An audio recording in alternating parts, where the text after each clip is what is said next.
Internet, Eric here. If you've been watching the channel, you know I've been going through the Rec franchise, discussing all those films, and I recently uploaded my video for Rec 4 Apocalypse, and I'm officially done with that franchise when it comes to Rec. In either 2006 or 2008, it's going to be in the description here. There was an American remake of the original film, so today I am talking about that film. I'm talking about Quarantine. Oh god, that glare is bad. If you're new to my channel, welcome. I discuss specific scenes, plot spoilers, all that jazz. I say that in every single video. The plot is the same thing as the original Rec film. Character Angela, played by Jennifer Carpenter. Um, she plays Angela. She is a news reporter doing a report on a group of firemen. What they do when it's the middle of the night, everyone's asleep, type of thing. They get a call to an apartment complex. A woman supposedly in trouble, and there is an outbreak of a virus, and these infected people turn into what people would assume be zombies, but think of them more like the rage infested or infected people in like 28 days later, and they try to survive the night. Again, really like this one. This is a reason why I always say remake everything. Anyways, first off, Jennifer. Who else is there? Yeah, Jennifer Carpenter. I never liked her in Dexter, but I think that was just the way her character was written.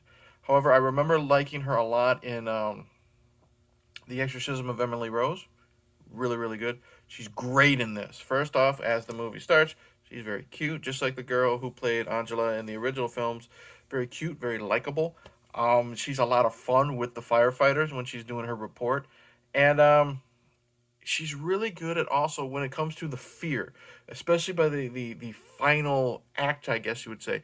You buy it. It's not over the top. You there's a scene where she thinks she's bit and she's looking like, she's shaking. She looks like she's having a nervous breakdown. She thinks she's bit. She's not. And I buy it. I love her. She's so good in this movie. She's so good in this movie.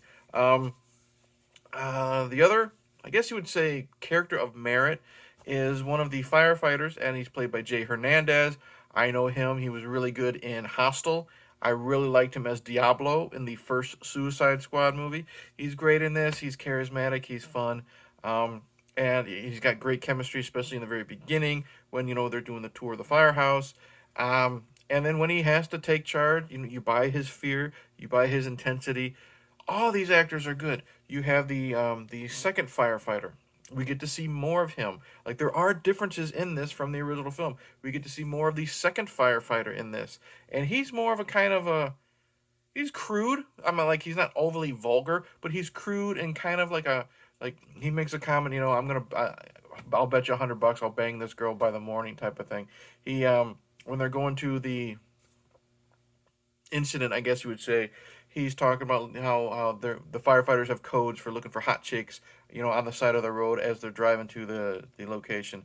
But he's likable too, so he's not like overly annoying or disgusting. Liked him.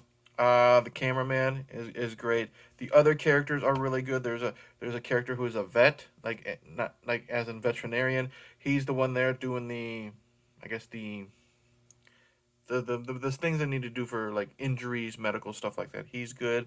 I recognize him from Child's Play 2. He's the one Chucky kills in the car. Asphyxiates him with the plastic bag. And everyone else is good. They have all the neighbors are really good. The little girl is good. Great performances. The gore in this is is pretty decent for what it is. We get that neck bite when the older lady bites the cop. We get some the practical effects on the gore is really good. We have some foaming at the mouth. The characters when they're infected, they don't have the boils that I really liked in the original franchise, but they do have some bleeding from the eyes, bleeding from the mouth, some gashes on their face. There is a scene in the practical effects. There was one practical effect that really made me wince. Uh, I'm assuming also, with spoilers, you've also seen my review or discussion. I hate calling them reviews. My discussion on the first film. So we know that the second firefighter falls from the second floor down onto the ground. Well, he's still alive. They take him to the back room, and as he's infected, he gets up and starts walking to the group, and he has a compound fracture on his leg. We get a close up of it. We see the bone snapped through the skin. I can't handle that shit. It's like, the arm wrestling scene in The Fly. Crunch. No. Hate it. Great special effects. Made me cringe. Um, you get some you get some bullet holes, squibs, stuff like that. So the gore is really good. Very, very intense movie. And I think it has to do with the fact that, again, it is found footage. We get a lot of close up of the action, so we're getting to see this firsthand account. And you buy all the fear in this film. 100%. When these characters are afraid, I buy it. And that is what makes a good, intense horror movie. Now, I was a little concerned going into this film because a lot of people were saying, and again, you got to take the internet with a fucking grain of salt. A lot of people were saying this is kind of like a shot for shot or scene for scene remake of the original film, kind of like what they mentioned with the Gus Van Sant Psycho remake. Not at all. Well, I'll just say not true. The setup is the same. We get some scenes that are the same. We have the whole her going to the firehouse, her walking in and meeting everybody during lunch. You have the scene where the firefighter falls from the second floor. The the mother of the infected child, she's handcuffed to the stairs. You have scenes like that. The ending is the same. However, there are some differences, some added scenes in this that I really like. There is a scene where we get to deal with the dog. If you remember, there's only one brief mention of a dog in the first film.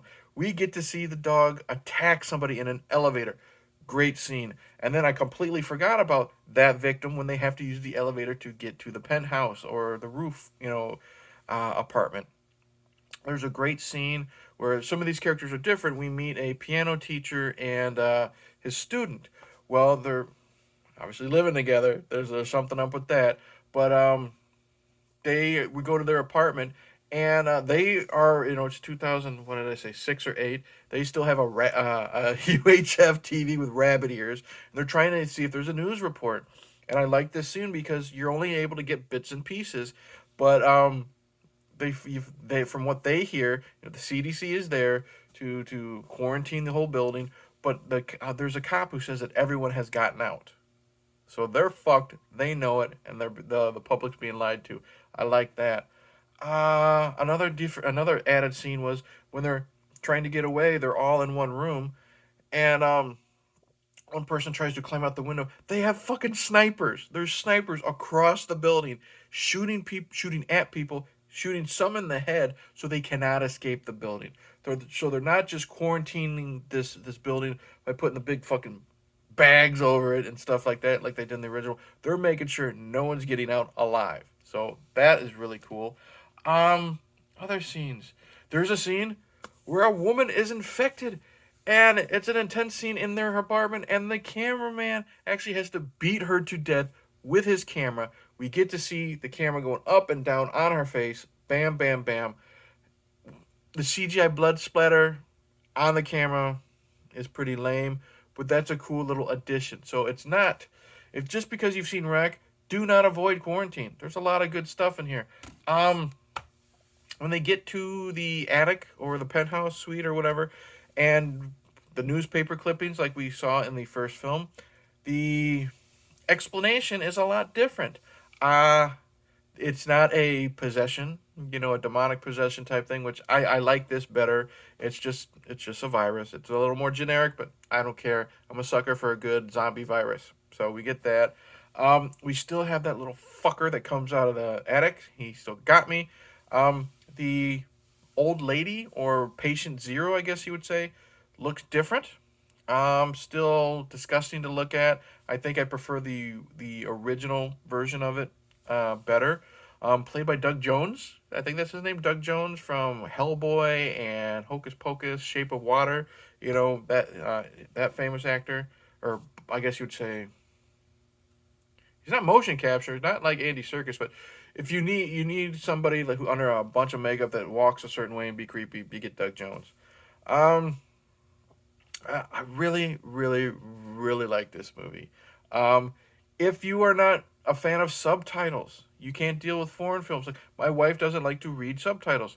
She was really sitting down and watching this and enjoying it. So that's why I always say, remake everything. And what's great is, a lot of people, and even the director of the first film, a lot of people didn't know that Rec existed, and it was because of quarantine that people, once they found out this was a remake, they went and watched the original film. So that's why I always say remake everything, because even if the movie sucks, you find out it's a remake, you can go find out what the original was, because everyone says originals are better.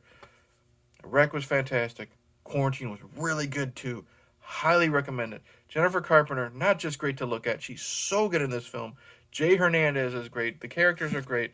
The additional stuff, because you gotta, when you remake something, you have to have the little nods to the original, but you gotta make it your own too. The scene with the dog in the elevator, the snipers, that one that one bitch who's getting her face slammed. I do like how we get to see more close up shots of the initial infected woman.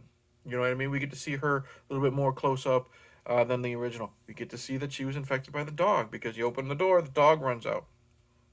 Really cool. So little bits and pieces that are added to this that I really enjoy. So highly, highly recommend Quarantine. So that's it. Thank you for watching. Like and subscribe. Click the bell. Comment below. Tell me, have you seen this film? Do you like it? Do you hate it? Have you seen the originals? What do you think of that? Coming up, I have its sequel, Quarantine 2 Terminal. The virus gets unleashed on a plane, and they're forced to land, and they have to deal with the virus there. Never seen it. Haven't seen a single trailer. Don't know what I'm getting into. It was direct to video. We'll find out. After that, Sharks and Schlock are still happening, but a gimmick between me and Patrick where every Wednesday I'm watching a shark film that he chose off of Tubi and discussing it. So far I've discussed Swamp Shark. Thank you to everyone that's watched that. That one blew, no pun intended, blew out of the water. Over 500 views. Appreciate that. Shark Huntress. I understand why everyone's avoiding that video, because you should avoid that movie. Next up, I think Patrick has me watching Sharks of the Corn. And I'm sure him and I will not be on speaking terms after that film. However, also go to Patrick's channel and check out his contributions. His first film I made him watch was Creepshow 3. The second one was Rivers of Darkness with Kurt Angle, of all people, as the lead. And I believe he said next up on his channel will be Don't Go Into the Woods. Awful, awful movie. And there's also a playlist of that on this channel that has the links to every video, mine and Patrick's. And after that, if you're still watching this video, God bless you. I have a poll either in my YouTube community page or on my Twitter X profile, movies_beer365. I'm almost done with this franchise here, and I want you guys to help me decide what franchise should I jump into next. It's mainly, like I said, it's movies I've never seen. I may have seen the first film years ago, like decades ago, and remember jack shit. So that counts as me never seen it. So please vote for either Puppet Master, Star Trek, Transformers. There's one more. Shit, I don't remember. But there's at least those three. Vote on my X profile. Vote in my community tab. And guess what? If there is a tie, I'll put those two against each other.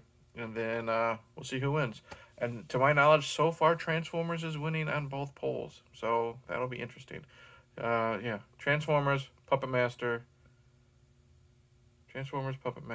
Star Trek, something else. Anyways, I'll remember once I click the fucking button. Anyways, like I said, thanks for watching. Yada, yada, yada. Sharks and Schlock, Quarantine 2, pick the next franchise. Oh, and per request of Trash Picture Show, Marty, a video of The Relic coming up. Cheers. And like I said, as soon as I clicked the button, I would remember I went and checked what the other franchise was. Fuck me, it's The Howling. I've already discussed the first film. It's the only Joe Dante movie. Joe Dante is my favorite director. It's the only Joe Dante movie I do not like. And then I will have to discuss the sequel. So hopefully Transformers wins. All right. Cheers.